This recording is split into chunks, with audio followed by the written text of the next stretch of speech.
आज सदन में अगस्टा वेस्टलैंड हेलीकॉप्टर के खरीद के मामले में घूसखोरी और भ्रष्टाचार के विषय पे माननीय सभापति जी के द्वारा जो चर्चा के लिए विषय स्वीकार किया है, सबसे पहले मैं उनके प्रति आभार व्यक्त करता हूं।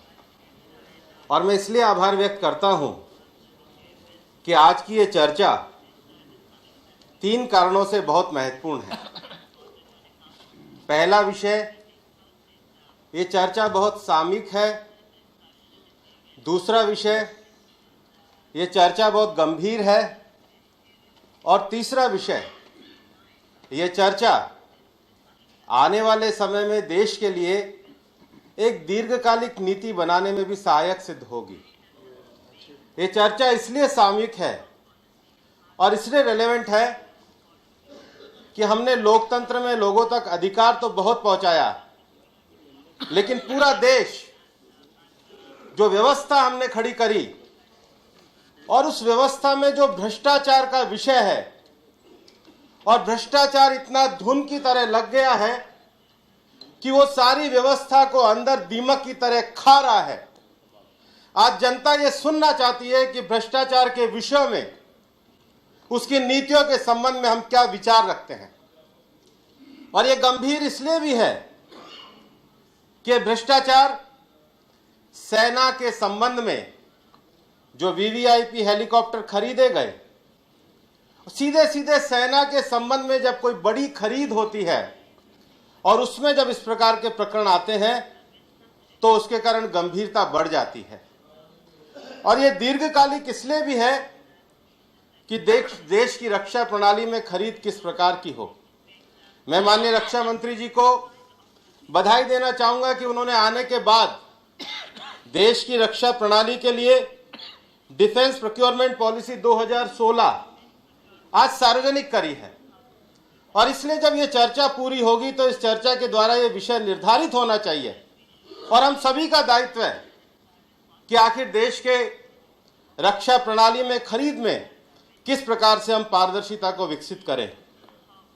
माननीय उपसभापति महोदय, मैं प्रारंभ में यह भी निवेदन करना चाहूंगा, चूंकि सेना से जुड़ा हुआ विषय है, लेकिन मैं विनम्रता के साथ कहना चाहता हूं कि इस देश में चाहे कबायली आक्रमण हो, चाहे 1962 की लड़ाई हो, 1965 की लड़ाई हो, 1971 की लड़ाई हो, कारगिल की लड़ाई हो, चाहे देश में किसी भी प्रकार की प्राकृतिक आपदा आई हो या संयुक्त राष्ट्र मिशन में जाने का विषय हो, इस देश की सेना ने जो कार्य किया है, भारत के हर नागरिक को उस पर गर्व है।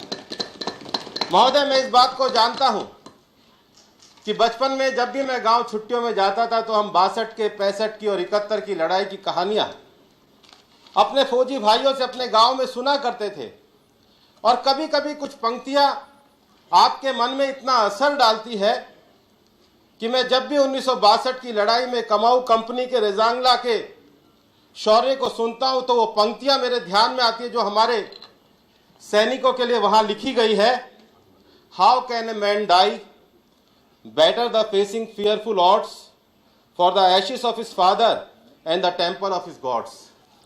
इससे ज्यादा बड़ी बलिदान की गाथा इस देश की सेना के द्वारा नहीं लिखी जा सकती और यह देश उन सैनिकों को हमेशा नमन करेगा। लेकिन जो मूल विषय है, वो मूल विषय यह है कि जो अगस्ता वेस्टलैंड हेलीकॉप्टर जिसकी खरीद को लेकर के आज पूरे देश के सामने और आज दुनिया के सामने भी जो तथ्य आए हैं, उनके बारे में जानकारी लेना बहुत आवश्यक है। मैं कहना चाहूंगा कि 1999 में 1999 में देश में जो ये वीवीआईपी हेलीकॉप्टर MI-8 थे, उनको बदलने की सिफारिश एयरफोर्स के द्वारा की गई और उसके कारण भी थे, पुराने हो रहे थे। जो हेलीकॉप्टर हमारे पास थे केवल दिन के लिए चलते थे, अच्छे मौसम में चल सकते थे, प्रतिकूल मौसम में नहीं जा सकते थे। 2000 मीटर से ऊपर की ऊंचाई की उड़ान वो कर नहीं पा रहे थे, हमें उससे ज़्यादा ऊंची उड़ान के हेलीकॉप्टर चाहिए थे। आवाज़ थी, वाइब्रेशन थी और नई परिस्थितियों के हिसाब से नए हेलीकॉप्टर खरीदने की आवश्यकता भी थी। उस समय जब एनडीए की सरकार आई तब एक ही विषय को प्रमुखता से रखा गया कि सिंगल वेंडर सिचुएशन इसमें नहीं आनी चाहिए। बीच में केंद्र सरकार बदली, शासनकर्ताओं का मिजाज भी बदला और मार्च 2005 में जो पूर्व में जब 99 के बाद जब ग्लोबल टेंडरिंग की प्रक्रिया शुरू की गई थी, तब यह तय किया गया था कि 6000 मीटर की ऊंचाई तक जाने वाले हेलीकॉप्टर परचेज किए जाएं। लेकिन मार्च 2005 में और उसके बाद की परिस्थितियों में इस टर्म्स में 3 चीजों को बदला गया। मैं बता देता हूं जो 3 चीजें बदली गई। ऑपरेशनल रिक्वायरमेंट को बदला गया, सर्विस क्वालिटेटिव रिक्वायरमेंट को बदला गया और रिक्वेस्ट फॉर प्रपोजल को भी बदला गया। और मैं ये कहना चाहूंगा, मैं अपने विषय को उद्धृत करते समय कैट की रिपोर्ट को रखना चाहता हूं।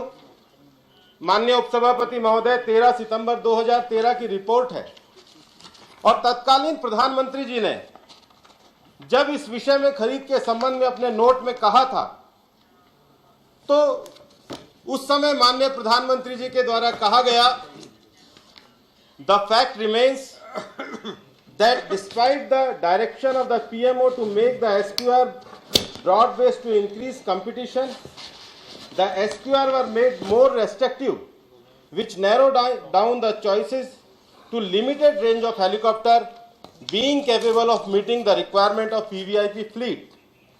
और इसीलिए बाद में कैट की रिपोर्ट में यह आया है और यहीं से विषय शुरू होता है। The fact that remained that by making the cabin height 1.8 meter as a mandatory requirement, the competition was restricted, which led to resultant single vendor situation. Again, the acquisition process again led to resultant single vendor situation and AW101 Augusta Westland was selected. ये सीधा ये विषय है कि Agusta Westland को आपको अंदर लेकर के आना था, उनके हेलीकॉप्टर आपको परचेज करने थे, इसलिए आपने दोनों शर्तों में बदलाव किया कि 6000 मीटर की हाइट को घटाकर 4500 मीटर किया। बाकी जो कंपनियां जो कैबिन की हाइट थी उसको लेकर के आपने ऑपरेशनल रिक्वायरमेंट को, आपने सर्विस क्वालिटेटिव रिक्वायरमेंट को, आपने रिक्वेस्ट फॉर प्रपोजल को बदल के अगस्ता को एंट्री दी। अगर अगस्ता को केवल एंट्री दे देते तो भी माना जाता था, लेकिन आपने तो अभी तक उनके लिए केवल एक द्वार खोला था। हमारे यहाँ कहते हैं कि अंधा बाटे रेवड़ी और मुड़ मुड़ अपने को दे, और इसलिए देने की शुरुआत जब आपको करनी थी तो शुरुआत में आप यहां पर रुके नहीं। उसके बाद विषय यह होना था कि जो अगस्ता हेलीकॉप्टर जिसको आपने सिंगल वेंडर के नाते आपने एंट्री दे दी, ये सिंगल वेंडर के नाते एंट्री देने के बाद विषय आया इसका इवैल्यूएशन किया जाए। और मैं यहां ये विनम्रता के साथ कहना चाहूंगा कि आखिर वो क्या कारण थे कि उस समय के तत्कालीन माननीय प्रधानमंत्री जी के नोट की अवहेलना करके कौन सी ऐसी ताकत थी कि आपने उनके नोट की अवहेलना करके सिंगल वेंडर सिचुएशन को क्रिएट किया। और जो दूसरा विषय वो इससे ज्यादा महत्वपूर्ण है कि इसका इवैल्यूएशन कैसे होगा।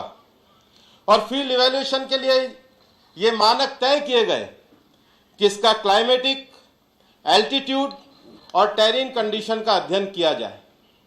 और मैं यहां कहना चाहूंगा कि जब इस अध्ययन के लिए विषय को आगे ले जाया गया और जब आप लोगों ने कहा, जो एग्रीमेंट भी हुआ नो कॉस्ट नो कमिटमेंट पे, तो माननीय रक्षा मंत्री जी ने प्रारंभ में यह आपत्ति करी थी, जो कैग की रिपोर्ट के पेज 15 में है।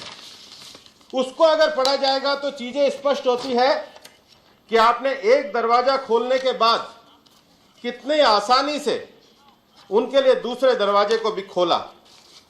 मैं माननीय रक्षा मंत्री जी की जो नोटिंग है और भूतपूर्व रक्षा मंत्री जी की जो नोटिंग है, उस नोटिंग में जो कैग की रिपोर्ट में लिखा है, the reason adduced for conducting field evolution trials at vendor specified location instead of in India are not convincing enough. This is particularly So when viewed against the background of the cases like the Eurocopter, where the technical team had clarified the equipment but the credibility of the trial process itself was thrown into question later, what is the guarantee that fidelity and credibility of these trials will remain above board and they do not take place within the country? माननीय रक्षा मंत्री, भूतपूर्व रक्षा मंत्री जी ने विशेष रूप से कहा कि आप जो फील्ड एवोल्यूशन टेस्ट कराना चाहते हैं ये भारत में क्यों नहीं हो सकता, लेकिन चूंकि नियमों में बदलाव करने के बाद अब इस कंपनी को आगे आपको और सहूलियत देनी थी, तो आपने कहा कि हम बाहर जाकर के इसका फील्ड एवोल्यूशन टेस्ट भी कर लेंगे। आपने प्रधानमंत्री जी की जो नोटिंग थी उसकी आपने अवहेलना करी। आप पे कोई प्रेशर रहा होगा कि आपने रक्षा मंत्री जी के नोटिंग की भी अवहेलना करी। उन्होंने भी अपने नियम को बदला, उन्होंने वापस से नोटिंग करके उसको अलाउ किया। एक कैग की रिपोर्ट पढ़ रहा हूं मैं, वापस से अपनी नोटिंग में ये अलाउ किया और अलाउ करने के बाद अगर आप कैग की रिपोर्ट पेज 15 को अगर आप पढ़ेंगे तो उसमें यह स्पष्ट रूप से लिखा गया कि जो फील्ड एवोल्यूशन टेस्ट जिस हेलीकॉप्टर का आपको करना था, जनवरी 2008 में आपने फील्ड एवोल्यूशन टेस्ट तो किया, लेकिन आपने फील्ड एवोल्यूशन टेस्ट AW101 का ना करके CIV-01 और मार्लिन MK3A उन हेलीकॉप्टर्स का आपने फील्ड एवोल्यूशन टेस्ट किया। आप खरीदने जा रहे थे AW101 और जो AW101 हेलीकॉप्टर था, देखो वो AW101 उस समय बनने की स्थिति में था, जो हेलीकॉप्टर बनने की स्थिति में था। आखिर क्या कारण था कि 1999 से लगातार इस हेलीकॉप्टर को खरीदने की प्रक्रिया को आगे बढ़ाया जा रहा था? आखिर क्या कारण था कि जब सिंगल वेंडर टेस्ट को आपने रोक दिया? क्या मजबूरी भी थी कि आपने एवोल्यूशन सिस्टम को रोक दिया? क्या मजबूरी थी कि आपने फील्ड टेस्ट में भी रियायत दे दी? अब क्या मजबूरी थी कि आपने AW101 की बजाय दूसरे हेलीकॉप्टर को मान्यता दे दी? लेकिन इसके बाद भी आप यहां पर रुके नहीं और कैग की रिपोर्ट में जनवरी फरवरी 2008 में आपने फील्ड एवोल्यूशन टेस्ट भी कर दिया। इसके बाद विषय आया कि कीमत क्या तय की जाएगी, आखिर इसकी कीमत क्या होगी? आप अगस्ता को अंदर ले आए, आपको धन्यवाद। आपने उनका इवोल्यूशन अपने हिसाब से करा दिया, आपने अपने तरीके से किया होगा। आपने तत्कालीन प्रधानमंत्री जी और तत्कालीन रक्षा मंत्री जी के नोट्स की अवहेलना करी, आपको ज्यादा जानकारी होगी। लेकिन आखिर वो क्या कारण था कि जो कॉन्ट्रैक्ट नेगोशिएशन कमेटी थी उसने सही समय पर इसके उचित मूल्य का निर्धारण नहीं किया? और इसलिए कैग की रिपोर्ट के पेज नंबर 20 पे जो कंक्लूजन कैग की रिपोर्ट के हैं वो ये कहते हैं, this was more than 6 time of estimated cost. आपने पैसा भी ज्यादा दिया और पैसा देने के बाद भी अगर आप रुक जाते तो भी हम मान लेते कि शायद आप नियम और मानक के आधार पर कर रहे हैं। पर आप तो बहुत कृपावान थे और आपने कृपा इतनी आगे बढ़ाई कि आपने जो डिफेंस प्रोक्योरमेंट प्रोसीजर थे उसकी भी अवहेलना करी। जो आपको गारंटी लेनी थी, जब पहले जो एग्रीमेंट लिखा था, यह भी कैग की रिपोर्ट में है, आपने लिखा था 3 ईयर और 9 month whichever is later. बाद में आपने उसको बदल दिया विच एवर इज अर्लियर। यह भी उनको सुविधा पहुंचाने के लिए किया। कीमत देने के साथ वारंटी में भी रिड्यूस करना, यह जो लिखा है सारा कैग की रिपोर्ट में करा है। और उसके बाद एक्सेस प्रोक्योरमेंट ऑफ हेलीकॉप्टर, क्योंकि जितना भी सारा कैग की रिपोर्ट में, उसके बाद जो एक्सेस प्रोक्योरमेंट का विषय है रिपोर्ट में माननीय सभापति महोदय, यह विशेष रूप से लिखा हुआ है कि हमारे यहाँ जो MI8 थे उनका जो उपयोग था वो केवल 29% था। उस समय 8 हेलीकॉप्टर खरीदने की बात हुई, आपने 12 हेलीकॉप्टर का ऑर्डर दे दिया। आखिर आपने कीमत भी बढ़ा दी, आपने कंडीशन को भी डाइल्यूट कर दिया और उसके बाद तत्कालीन सरकार ने उनको अतिरिक्त नंबर में हेलीकॉप्टर भी प्रदान करके उनके ऊपर कृपा की। महोदय, ये इस बात विषय को दर्शाता है कि आखिर हमने जो व्यवस्था निर्मित करी है, इस व्यवस्था में बार बार हमारे रक्षा प्रणाली के जितने भी इक्विपमेंट खरीदे जाते हैं, आज आज़ादी के 67 साल के बाद विषय तो ये आना चाहिए था कि हमारी सुरक्षा प्रणाली इंडिजीनियस होती। हम गर्व करते हैं इस देश के सैनिकों ने कम साधनों के बावजूद भी देश की मान और मर्यादा की रक्षा करने में कमी नहीं करी। पर हमें यह मानना चाहिए कि 67 सालों में डिफेंस प्रोक्योरमेंट की प्रणाली में हमें जो साफ गोई चाहिए थी, हमें जो पारदर्शिता चाहिए थी, वो पारदर्शिता क्यों नहीं आई। और इसलिए माननीय उपसभापति महोदय, मैं आपको माध्यम से माननीय रक्षा मंत्री जी से भी निवेदन करना चाहूंगा कि वो इस विषय की स्पष्टता करते समय इसको भी स्पष्ट करें कि क्या विगत 6 दशकों के शासनकाल में देश में बार बार रक्षा सौदों में खरीद में पारदर्शी शासन प्रणाली क्यों नहीं विकसित कर पाए। हमें इस दिशा की तरफ से देश को आगे ले जाने की आज जो बहुत जरूरत समझी जा रही है कि भ्रष्टाचार के इस धुन को हम अपने कम से कम रक्षा प्रणाली से निकालने का कैसे काम करें। दूसरा विषय कि क्या यह सच नहीं है कि अगस्ता वेस्टलैंड का यह जो सारा घटनाक्रम घटा है, क्या यह इस बात को नहीं दर्शाता है कि यूपीए के पिछले 10 साल के शासनकाल में अनिश्चितता और अनिर्णय की स्थिति के कारण देश के रक्षा से जुड़े हुए विषयों के साथ न्याय नहीं हुआ है। मैं यह भी पूछना चाहता हूं कि क्या हम अगर अपनी रक्षा की जरूरतों में अगर अगस्ता वेस्टलैंड के केस को एक पैमाना बनाए, तो जिस प्रकार की देरी बार बार किसी कंपनी विशेष को लाभ पहुंचाने के क्रम में जिस प्रकार की देरी की गई और सेना को लंबे समय तक, ये तो एक उदाहरण है, आपूर्ति के आवश्यक साधनों से वंचित किया गया, आखिर कोई बताएगा इसका दोषी कौन है। और जिस प्रकार से निर्णय प्रक्रिया में एक के बाद एक करके सहूलियतें दी गई, तो आज ये सबको तय करना चाहिए, जो मैंने दीर्घकालिक नीति के रूप में कहा है, कि हमारे व्यक्तिगत हित और देश हित में सर्वोच्चता किसको दी जाए। और इसलिए आज अगस्ता वेस्टलैंड हेलीकॉप्टर खरीद के मामले में नए तथ्य सामने आए हैं। आज इटली की कोर्ट ने घूस देने वाले लोगों को सजा दी है।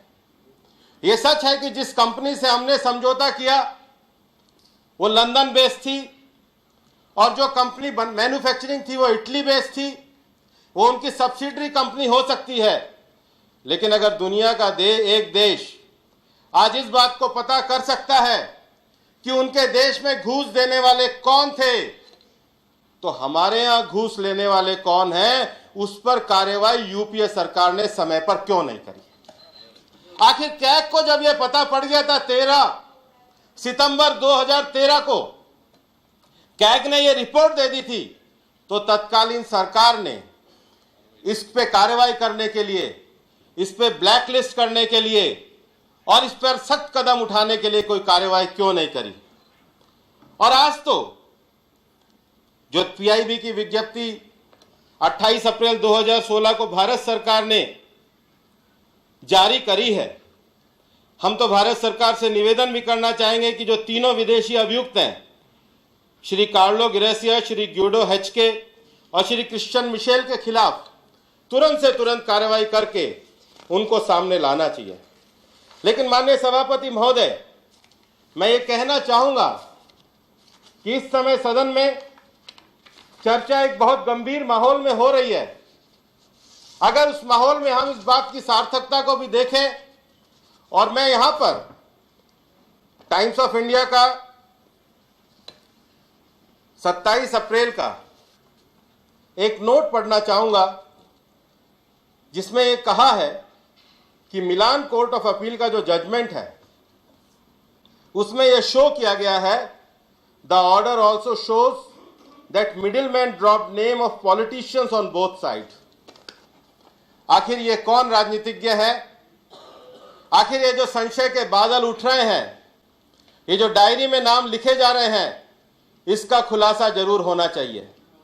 और पिछले 67 सालों में देश में बार बार हम रक्षा के खरीद के घोटालों के विषयों में जो परेशान होते रहे हैं, उसका जवाब भी इस देश की जनता जानना चाहती है। और जो भी इसमें दोषी हैं, चाहे वो किसी भी पार्टी के हों, जो भी इसमें दोषी हैं, जिनके समय में यह भ्रष्टाचार हुआ है, उनको स्पष्टता के साथ जवाब देना चाहिए। और इसलिए मैं ये कहना चाहूंगा कि आज इस पूरे घटनाक्रम में एक बात बहुत स्पष्ट हुई है कि हम लोगों को अपने देश की जो रक्षा प्रणाली में जो पारदर्शिता का विषय था, उसको पिछले 60 सालों में हमने कहीं खोया है। उसको फिर से बहाल करने की, देश की रक्षा प्रणाली को इंडिजिनियस बनाने की, देश की रक्षा प्रणाली को आत्मनिर्भर बनाने की और एक नई व्यवस्था को खड़ी करने की आवश्यकता है कि भविष्य में इस देश में अगस्ता जैसे कांड ना हो और अगस्ता में जिन्होंने भी दलाली खाई है, उन सब बिचौलियों को सजा मिले। ये इस सदन की मांग होनी चाहिए। बहुत बहुत धन्यवाद। Written by Mr. Michel, stating that Ms. Sonia Gandhi is the main